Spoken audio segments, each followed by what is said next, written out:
I'm Mary's fiancé and her childhood friend. We've known each other for as long as I can remember. But that day, I saw something that shook me. She was kissing another man. Not just anyone, but him. The so-called good brother. She always defended. I couldn't stand the guy. Every time she complained, she'd be hugging him like he was some kind of savior. He controls me every day, she once said. And that guy, he just laughed it off. Isn't it because you spoiled him? He joked. I told you to set some rules. If you don't, who's to blame? That moment hit me hard. Something cracked inside me. Maybe I wasn't as desperate to hold on to her as I thought. So, I did what I believed she wanted. I walked away. But just hours later, she turned around and insisted she wouldn't marry anyone but me. That same evening, she messaged me. Hey, can you drop off the wine at the bar? It's at my place. Had a cold, a fever. I was dizzy. Hadn't gotten out of bed all day. She knew that. She also knew the bar wasn't exactly a safe place, especially not that late. I still messaged her. Don't stay too long. Drink in moderation. It's not safe. Come back early. Not long after, she called. When I answered, I was hit by a wave of laughter and noise on the other end. Everyone quiet. Let's see how Mary tames her husband. Someone joked. Then Mary's voice. Have you eaten? I was caught off guard. I have, I said, voice raspy from the cold. My sisters are waiting. Why is it so hard for you to deliver something? She said, clearly annoyed.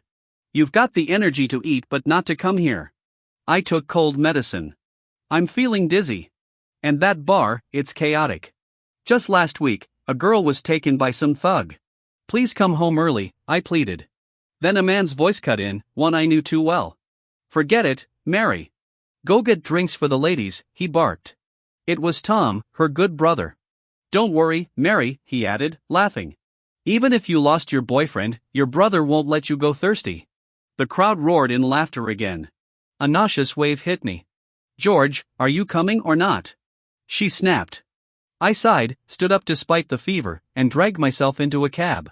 When I reached the bar and pushed open the door, the first thing I saw was Mary kissing Tom in the middle of the room while everyone cheered. The moment she noticed me, the room fell dead silent. Tom glanced over, releasing her. Oh, someone's here. Mary looked dazed. Confused, trying to reach for him again. But Tom gently pushed her away. Someone's here, he repeated, not looking at me. She pouted, clearly drunk, then turned and frowned at me like I was the problem. Tom wiped his lips, smiled casually. Bro, don't get the wrong idea. We lost a game, and this is just punishment. He wasn't even wearing a shirt. Mary and her friends had talked about him before. Tall, handsome, well-built. I walked in, pushed through my headache, and set the drinks down on the table. Here, the drinks are delivered. I'm leaving. Hey, don't be mad, bro, Tom said, throwing an arm around my shoulder. Come on, have a drink. We're just playing around like siblings. I stared at him. Then, pointing at a girl nearby, I said, then kiss her, too. Tom's face turned pale. No, bro. But what do you take me for? One of the girls stood up. We're just having fun. What era are you living in? Don't restrict her with your old-fashioned views. Exactly. Just playing. Another one added. I looked around at the crowd. Do you know why I haven't caused a scene yet? Because I'm sick and don't want to waste my breath on garbage. But if you push me one more time, don't expect to leave this place smiling. The room went quiet. All eyes turned to Mary. She came over and grabbed my arm. Why are you like this today? I told you we're just playing. Why are you overreacting? You've ruined the mood. Tom walked up again. Sorry, man. If I knew you two would fight, I wouldn't have played along. Mary, you keep having fun. George, take a break. Then he said it. Hurry back with your brother. Mary's face changed. George, don't go too far. Just because I'm your girlfriend doesn't mean I'm not free. Don't use concern as an excuse to control me. I'll do what I want with who I want. I looked at her, feeling so tired. I could barely stand. I shook off her hand and turned to leave. George, stop, she shouted. I turned back to see her helping Tom off the ground after he fell. Apologize to Tom, she demanded, her face twisted with anger. I stared at her. The same face that used to show me worry, warmth, love. Now it only knew how to scold me for him. "If you don't apologize, we're over," she said firmly.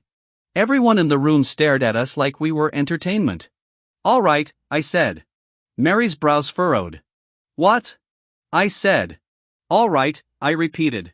"Let's break up." I was so dizzy, I didn't even realize I'd lost my house key until I got into the cab. I returned to the bar, hoping it had fallen inside. Thankfully, the bartender had it. But just as he handed it over, the door to Mary's private room opened. I saw Tom supporting her drunken body, walking her to the restroom. "Even if he's mad, he should still care for you," he muttered. Mary giggled, touching his cheek. "Why can't he be as good as you?"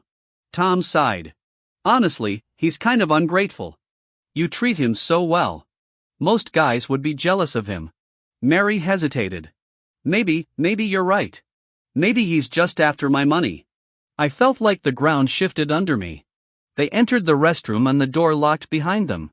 I turned away and walked out. Fever, nausea, heartbreak. I couldn't tell what was worse. That night, I burned up. Fever dreams dragged me back to the past. We grew up together in the orphanage. I was always sick. And Mary was my light, my little moon. She'd run barefoot to find a doctor, hold my hand, and whisper, "Don't worry, George. I'll stay with you forever."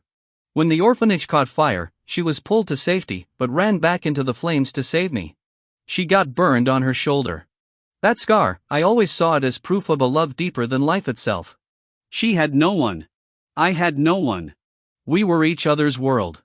At 16, Mary's birth parents came for her. She was the long-lost daughter of the wealthy JIS family. Suddenly, she was rich. But she never forgot me. She'd sneak out to visit me at school. We promised to get into the same university, and we did. We became the envy of the campus, the perfect couple. Then Tom came into our lives. He was popular, a fitness influencer, charming. But I knew what the people around Mary wanted. I'd seen enough of life to recognize opportunists. I warned her, but she just laughed it off.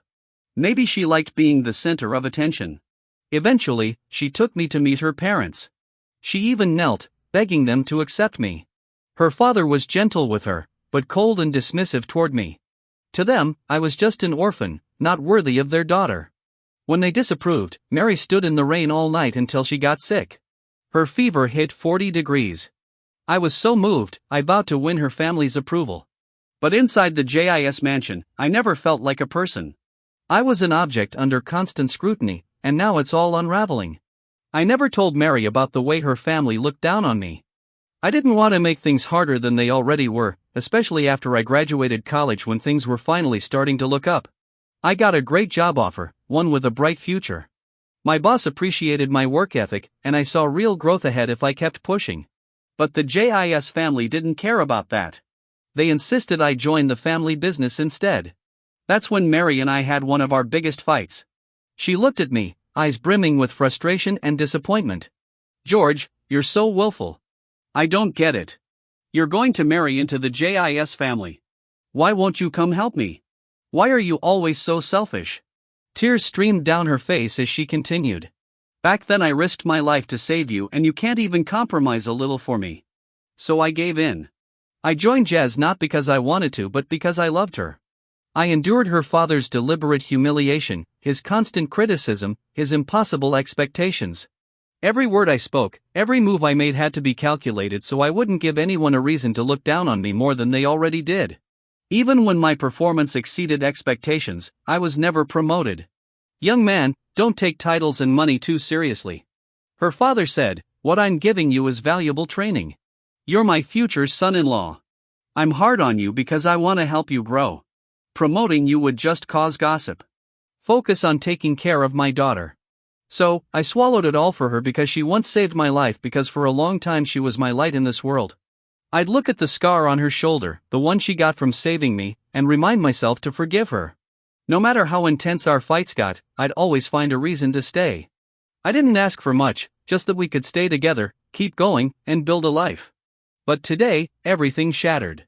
I finally understood how little she thought of me. She didn't believe I stayed out of love. She thought I clung to her for money. She'd been testing me over and over. And last night's wine delivery, just another test. The final straw. In my dreams, I still saw the sunny girl from my memories. The one who once called out to me, full of warmth and hope. George, wait for me. Let's go together. But I don't want to walk with her anymore. I took one slow step after another into the setting sun, leaving that memory behind. When I looked back, the girl in my heart had vanished, washed away like rain, leaving no trace behind. The next morning, my fever had broken. But my heart still ached. I started packing my things. Then I heard Tom's voice from outside the bedroom door. Mary, don't forget we're watching Slam Dunk this afternoon. Remember you promised you'd wear the cheerleader outfit. Mary's voice came soft and shy. I remember. I froze. Today was the day we were supposed to meet my biological parents. A week ago, someone from the orphanage reached out. They thought they found them and asked for a DNA sample. The results were coming out today. I had been nervous, scared even. But Mary promised to be there for me. And now she'd forgotten just like that. For a cartoon and Tom.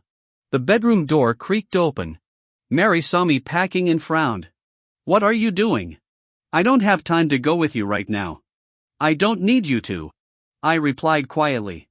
We broke up last night. I'm moving out today. She looked stunned for a second, then laughed, mocking me. George, everyone says I spoiled you. I didn't believe it, but look at you now. Always threatening to break up. You really think I can't live without you? She crouched down and yanked my hand away from the suitcase. Wasn't last night enough drama? You used delivering wine as an excuse to humiliate me in front of everyone. You made Tom uncomfortable on purpose. Are you still not satisfied? My hands clenched. I looked up and met her eyes. Mary, I told you I wasn't feeling well. You still insisted I deliver that wine. You kissed Tom first. He came to talk to me first. And I didn't hit him. I showed restraint. And it was you who suggested breaking up. I shook off her hand and zipped up my suitcase. I never assumed you needed me. And I'm not dependent on you either. She snapped. Am I in debt to you or something? Haven't I been good to you? I risked my life for you back then. Last night. I just wanted to see how sincere you are. That's all. She grabbed my arm again. My friends say you're just using me for money, that I'm a fool. Couldn't you prove them wrong? What have you done for me? What have you given up? I stayed silent. Her eyes burned with rage. I really fell for the wrong person. You want to break up? Fine. Walk out that door. Just remember, being the JIS family's son-in-law isn't a title anyone can claim. I looked at her. Really looked. Her eyes were dull, rimmed red from the hangover. Once through those eyes, I saw love, partnership, a future. Now, just emptiness. You win, Mary, I said softly. What? She blinked. You succeeded. You made me stop loving you. I left. I had no new place to stay, no job, and nowhere to go. I spent the day at a corner KFC with my suitcase waiting for the DNA test results that would reveal the truth about my past. Mary once said any parents who abandoned their child couldn't be good people. That if they came looking for me now, it was probably just to use the JIS family name. Now that I'd left Mary, I wondered if they'd still want me at all. What is family really? I'd been told Mary was my family, that her family was mine, but all I ever felt with them was pain and exhaustion. The sunset outside was warm and golden. I watched the clouds stretch across the sky and finally stood up, suitcase in hand. As I was about to cross the street to reach the restaurant where I'd meet them, a scooter came speeding out of nowhere. A girl standing ahead didn't see it. Without thinking, I grabbed her, pulling her away just in time. The scooter barely missed us. You okay? I asked. She smiled a little breathless. I'm fine, thank you. You have to be careful around here. I gave a small smile back, but then she looked at me closer. Wait, are you George? Yeah, that's me. I'm Nicole. My sister's married to your cousin. You really look like Uncle Venus. We don't even need a DNA test. She said with a warm laugh. Let's go. They're all waiting. We walked together to the restaurant. At the door, a group of people stood anxiously. Then a beautiful woman ran toward me and wrapped her arms around me, sobbing. My baby. It's really you, George. Behind her, a tall man's eyes filled with tears. "Yes," he said. "Our son. He's come back." I looked at their faces so much like mine, and for the first time in a long while, I felt something warm rising in my chest, something I couldn't name. Nicole gently guided me inside, and the director of the orphanage began to explain. Back then, my mother, Jessica, had fallen seriously ill after giving birth. Their nanny, Madison, had developed feelings for my father, Venus. When he rejected her, she became enraged. One night, she disappeared with me. They searched everywhere. But 6 months later, police found her body in the sea along with a suicide note and some of my baby clothes. The note said that if she couldn't have Venus, she'd make sure he'd never forget her by taking his child, too. But Madison hadn't drowned me. Maybe some part of her still had compassion, or maybe cruelty disguised as kindness. She left me at an orphanage in another county, calling herself an unwed mother and giving me the name George. Orphanage later caught fire. And now, after all these years, I had finally come home. And just like that, we kids were all sent to a welfare home in Hing. Because my background had been documented, my birth mother listed as Madison, no one ever imagined that I might actually be the lost little master of the Venus family. Everyone had believed that child died shortly after birth. For so many years, I lived in the same city as my biological parents, never knowing, never seeing each other, not once until recently. It happened during a charity event hosted by the Starlight Group. Nicole, the daughter of the group, had been chatting casually with the director of the welfare home I used to stay at. They ended up talking about the Great Fire from years ago. The director, half nostalgic, half curious, pulled out an old photo of the children from that time, and Nicole noticed something unusual. She said, I looked strikingly like a younger version of Mr. Venus. Her suspicions sparked something big. She brought it up to the Venus family. But after so many years and after encountering too many con artists who faked identities and even bribed hospitals to forge DNA reports just to get a piece of the Venus fortune, they were skeptical, wary. They wanted to believe, but they'd been burned too many times. So when they first heard about me, they held back. They didn't dare get their hopes up too soon. Eventually though, after some careful investigation, the truth came to light. That evening, I returned home with my parents. My uncle and cousin's family were there, too. The house felt warm, crowded, like something I'd never had growing up. My dad sat me down and asked, George? The director mentioned you were dating someone. Jay's daughter. Is that true? I froze for a second. My mom quickly jumped in. We're not judging, sweetheart. Her family background isn't quite like ours, but if you truly like her, we'll support you. I shook my head. We already broke up. Dad didn't press. He just asked gently. So, what do you want to do next? Are you interested in learning how to run the company? That question sparked something in me. Of course, I wanted that. Becoming an entrepreneur had always been a dream of mine. But one I had to bury while I was with the JIS family. They never gave me real responsibilities. To them, I was just supposed to be a quiet, obedient son-in-law. But now, I had the chance to chase my dream for real. A few days later, my cousin Anthony and Nicole came to see me. Anthony told me my dad's health had been deteriorating. Years of stress and the emotional toll of searching for me had aged him. Though he was younger than my uncle, he looked years older. The Venus Group has two major segments, one managed by me and the other by your second uncle, Anthony explained. Eventually, that part will be handed to you. But for now, would you be willing to start getting involved? I nodded. Yes, I'm ready. Nicole, who had been quiet until then, chimed in with a playful smile. I've got some free time. I'll come help, too. So, we both started working at the Venus Group.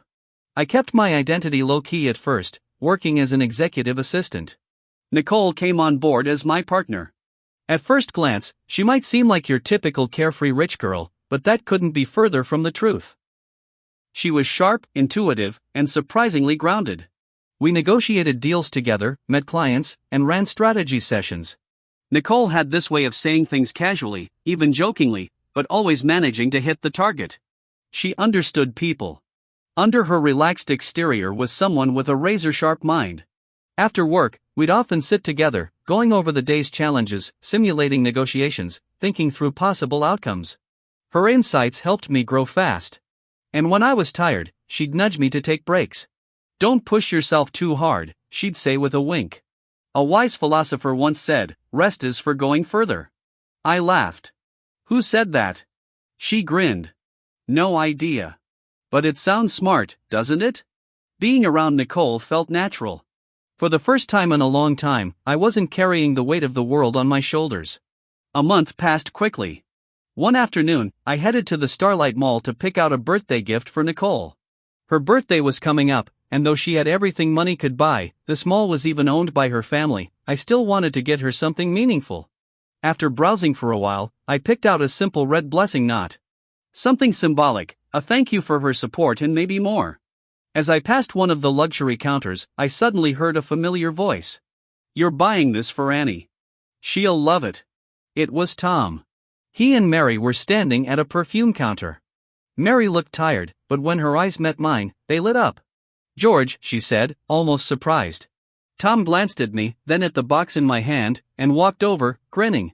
Bro, you're buying a birthday gift, too? This one's too plain. Come on. I'll show you how to really impress a girl like Annie. Mary's smile faded, replaced by a frown. Where have you been this past month? She snapped. You think showing up with a little trinket makes up for everything? Her eyes dropped to my badge. It was a temporary one with no name, just executive office. Tom burst into laughter. Wait, bro, did you become a receptionist at Venus Group? Mary's expression tightened. Why are you working there trying to embarrass me? I don't owe you an explanation, I said calmly. We're not together anymore. Tom tried to laugh it off. Don't be like that. You can't just ignore Mary because you're mad. Mary suddenly grabbed my wrist. Stop messing around, George. Come back. Mom's furious. I've already sent in my resignation, I said. I don't belong there anymore. You really think you'll get away with this? She snapped. That little red string won't earn you forgiveness. My parents will never accept you back. I pulled my hand away. It's not for them, and it's not for you. Just then, a familiar voice called out. George. Nicole had walked over, her assistant trailing behind her. Mary stiffened at the sight of her. You're Miss Nicole from Starlight Group. Nicole gave her a polite nod. And you are? Mary from JIS Group. My parents reached out about a possible collaboration. Our bidding cycle already ended, Nicole replied, her tone cordial but cool. You can try again next year. Mary panicked. But my parents know you enjoy traveling. They wanted to invite you. Nicole cut her off. My personal hobbies don't influence business decisions. Tom suddenly stepped in, smirking. Miss Nicole, Mary's boyfriend, George, works at your family's company. They've let him be a receptionist at Venus Group just to impress you. Nicole looked at me. I met her eyes calm and steady. He's my ex-boyfriend, I said. We're not together. Mary's smile twitched. George is just joking. He actually came today to buy a gift for my mother. We're still close. We genuinely want to befriend you. Nicole smiled thinly. Since you're already familiar with George, let me properly introduce you.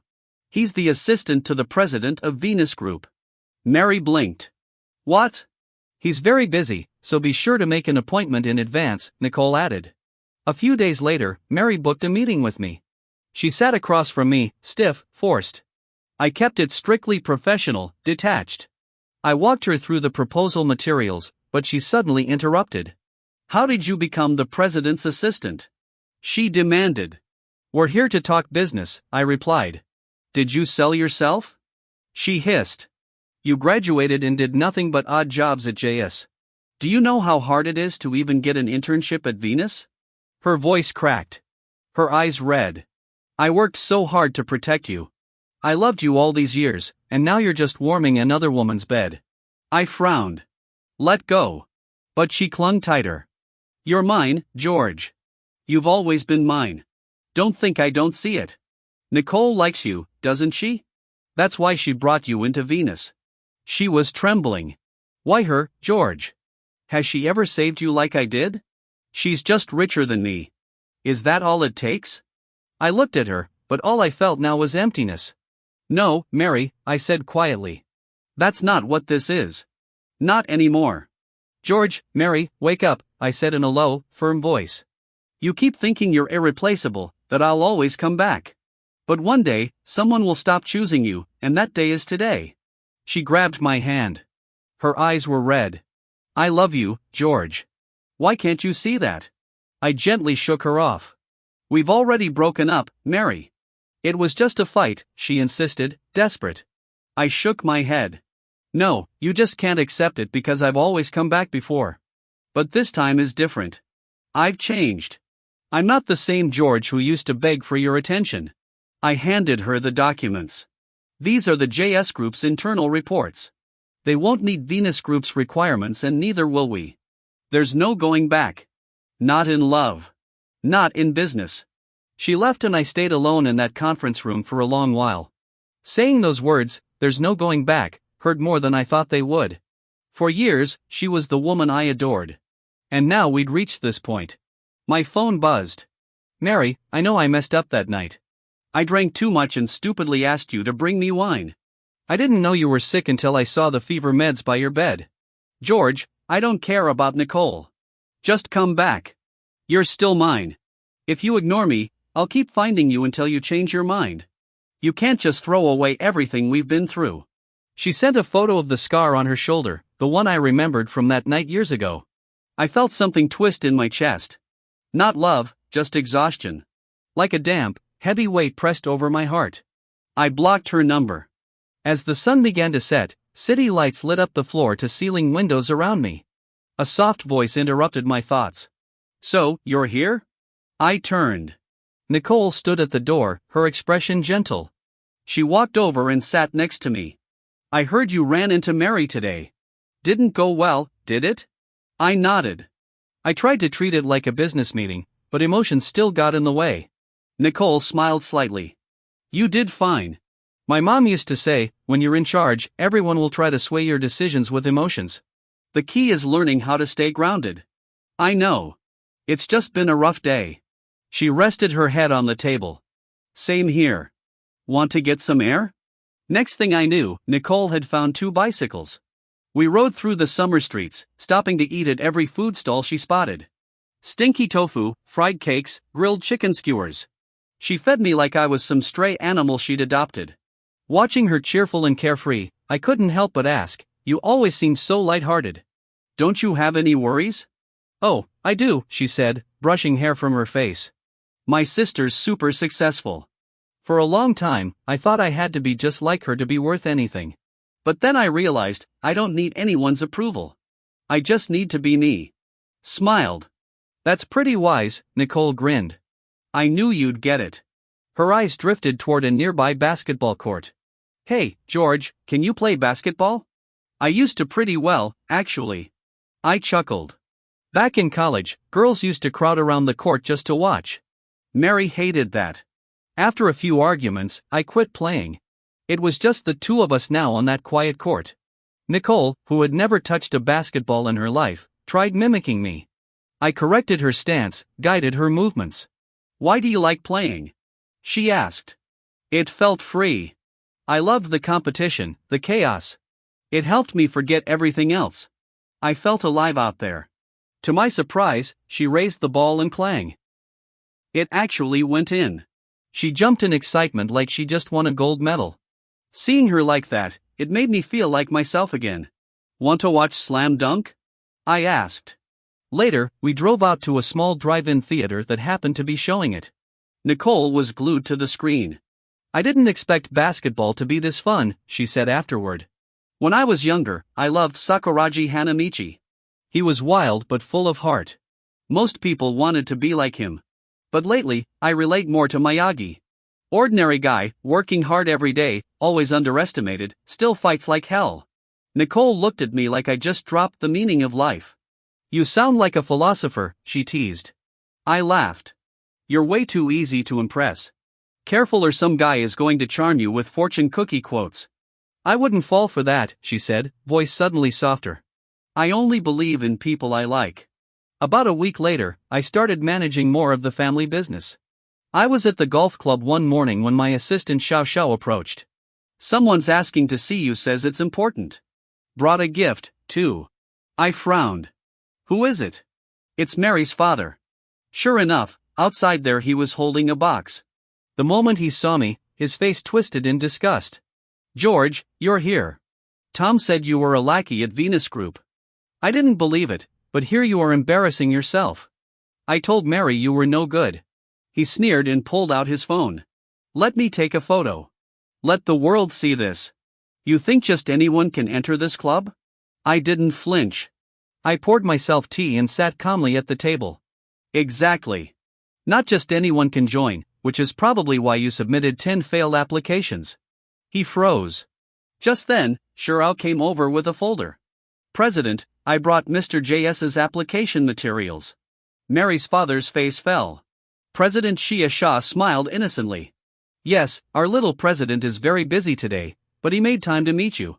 He turned to me, panic flooding his face. "George, this is a misunderstanding. We're family." I stood, pulling my arm from his grip. "You said a moment ago you'd never accept me into your family." Funny how fast that changed. Behind him, another cold voice cut through the air. "My son has no need for another father." I turned. My father was there, his presence powerful and commanding. "So, you're the one who had my son serving tea and carrying water at your business." "All those years," he said coolly. "Now you want to treat him like a VIP?" Mary's father stammered. "Misunderstanding. I've always seen George as a son. My son," my father said, "doesn't need your kind of family. If you want to serve tea here every day, maybe we'll let you join the lowest level membership." That was the end of it. He fled with his gift like a dog with its tail tucked. Check. If any of his friends are members, Dad told Xiao. Cancel them all. He turned to me and laid a hand on my shoulder. "George, I'm sorry. I should have found you sooner." I shook my head and hugged him. "You did. That's what matters." Because in that moment, I realized I already had the most valuable thing in the world. Family that stood by me no matter what. The rest just noise. One of the male employees had been acting unusually ever since he laid eyes on the second young lady. His gaze was glued to her every move. And it wasn't just that. He suddenly started wearing tight clothes, running errands that didn't need to be run, always appearing conveniently with coffee.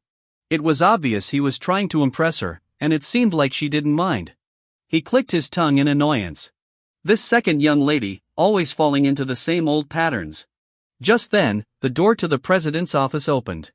The assistant signaled for me to be quiet and subtly nodded in that direction. Nicole stepped out first, followed by Tom, wearing his signature tight outfit. When Nicole saw me, she smiled warmly. "George, you're here. Come join me and the client for lunch." I nodded. Tom quickly moved up to stand beside her like a loyal puppy. The walk to the restaurant was silent, except for the swishing noise of Tom's outfit as he strutted beside her. At the private dining room, Tom made sure to sit next to Nicole.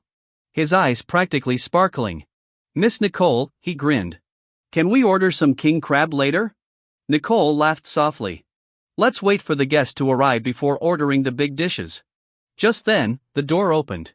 Tom and I both froze. It was Mary. Tom's face palled. "Mary, what are you doing here?"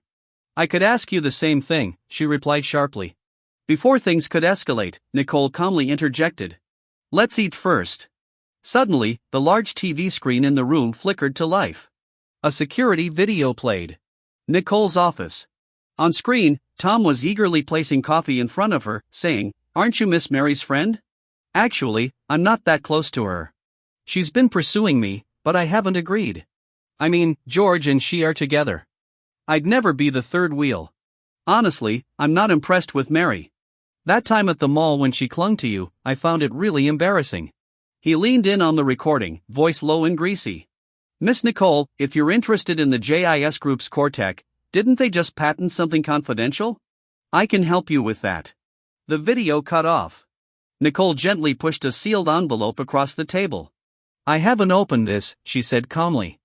"I don't even know if it's legit, but honestly, if Starlight Group wanted that tech, we'd already have it. We're just not interested." She touched the red string bracelet I had once given her. "If Mr. Tom was planted here by Miss Mary, I admire her boldness, but it just proves she doesn't know me. I'm not the type to fall for someone like this. And if he wasn't sent by her, then I still admire her courage to hand over something this important so casually. I'm not capable of that level of recklessness."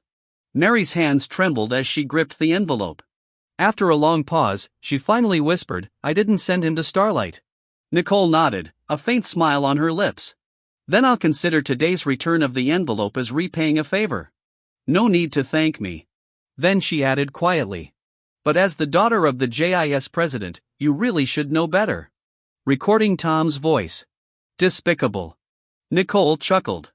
"You really think I need your permission to record in my office? You came here to talk without even knowing what kind of person I am or what tools I keep. My mom taught me never to drink from strangers and never to let my guard down." She turned to Mary, her voice turning cold. "I've said what I needed to say. How you and your brother handle this is none of my business, but take my advice. Eat well and be careful who you call a friend." Tom's face stiffened. He turned to Mary, but she looked stunned. Nicole took my hand and pulled me to leave. Then Tom exploded. "Miss Nicole, you're the one being fooled. George is a manipulative leech. He used Mary for money and now he's using you. You're blind. You're being tricked." Nicole stopped and slowly turned around. "Is that so?"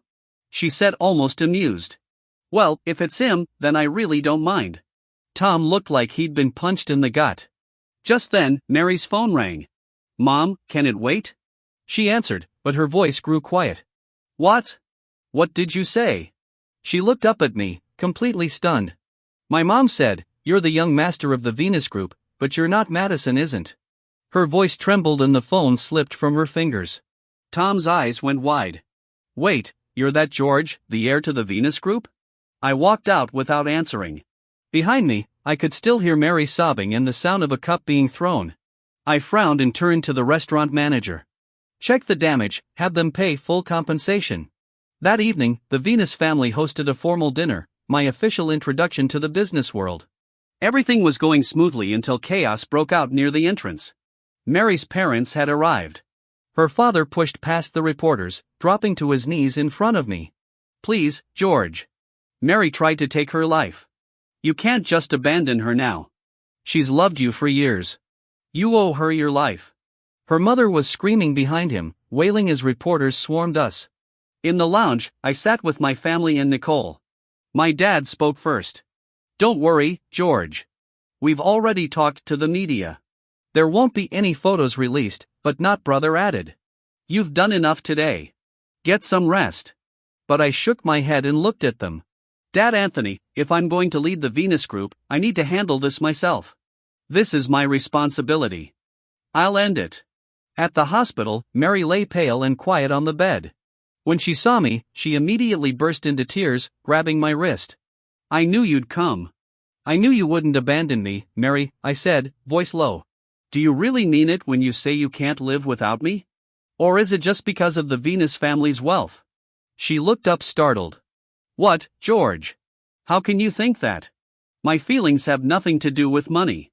"So, you do know there's a difference?" I said softly. She blinked, confused. "What?" I gently pried her fingers from my wrist. "I'm here to tell you that we're truly over." Her eyes filled with disbelief. "Real love doesn't need tests. It doesn't demand proof or equal trade. It's built on trust, on sacrifice. You doubted me, kept seeing Tom despite everything, and blamed me every time things fell apart. That's not love, Mary. That's control. That's fear. And we ended a long time ago." Mary's mother stared at them in shock. No, my daughter wouldn't." "We found the firefighters," my uncle said. "We can bring them in to talk if you'd like." My father stepped forward, voice heavy with disappointment. "My son didn't want us to come. But I had to say something. The Venus family believes in kindness, in gratitude. George does, too. But that doesn't give you the right to trap him in guilt. If the JIS family wants to discuss this further, we're ready. We'll lay out every manipulation you used over the years." Nicole stood beside me, calm and steady. She looked Mary in the eye. "You were always afraid of the truth.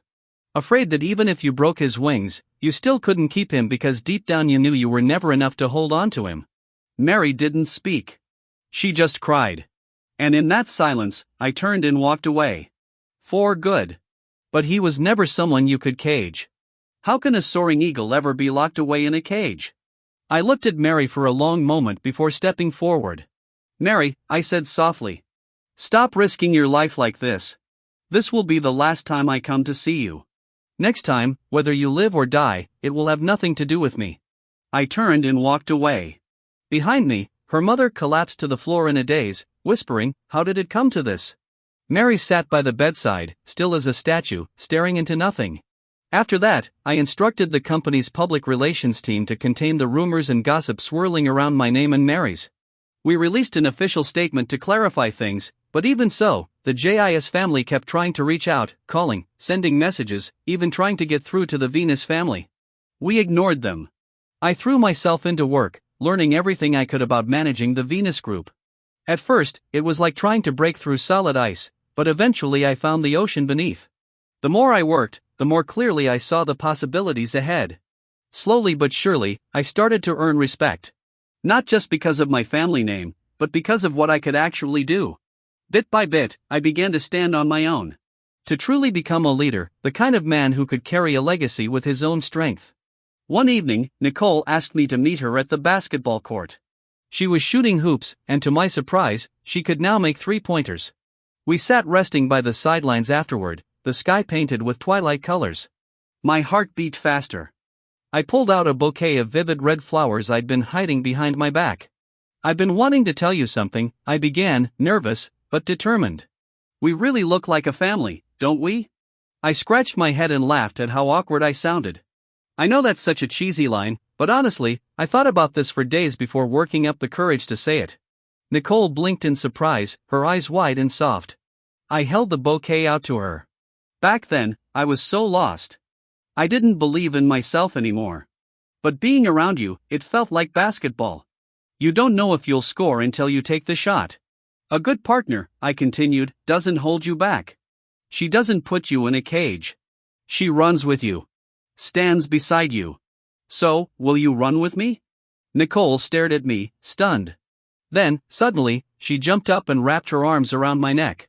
Actually, she whispered near my ear. "I think so, too. We really do look like a family." That night, fireworks lit up the basketball court. Nicole leaned on my shoulder as the sky bloomed with color, her smile quietly glowing in the flickering light. Soon after, Anthony and Emily arrived, bringing more fireworks to keep the celebration going. As we were preparing for the next round, Anthony nudged me. "So, what are you planning to do about the JIS family?" I sighed. I wasn't planning on doing anything. But if I don't teach them a lesson now, they'll keep coming back. Nicole raised her brow. "Then how about letting us handle it?" She grabbed Emily's hand and pulled her to her side dramatically. "We'll put on a real show." With a twinkle in her eye, she added, "The wind is shifting tonight." Then both she and Emily pointed toward the sky, their voices in sync. "Let Jay go bankrupt." Anthony and I laughed so hard we nearly dropped the fireworks. He leaned over and whispered, "Emily's been reading a ton of those male-centric CEO revenge novels lately. She and Nicole even share notes now. Honestly, they're really getting into character." We exchanged a grin. A female CEO who reads revenge novels and plots business takedowns. I said, kind of cute. A few days later, JS Group's financial scandal exploded across social media. Turns out their problems ran much deeper than we thought. Fake products, forged patents, shady supply chains. The bank froze their funding and no one was willing to lend to them anymore. As Nicole said, we didn't bring their downfall. We just pulled back the curtain. Their sins took care of the rest. Occasionally, I still heard things about Mary and Tom through college friends.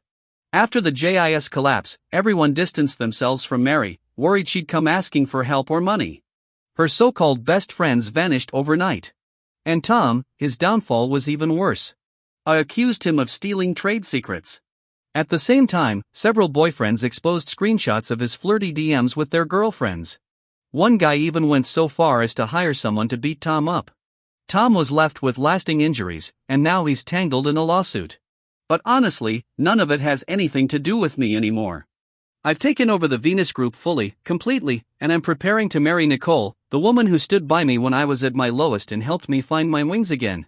That evening, as I walked out of the office, the sky was painted in soft shades of gold and orange. The sun was setting beautifully, and I thought to myself, today was a good day. Tomorrow will be too. and the future feels bright.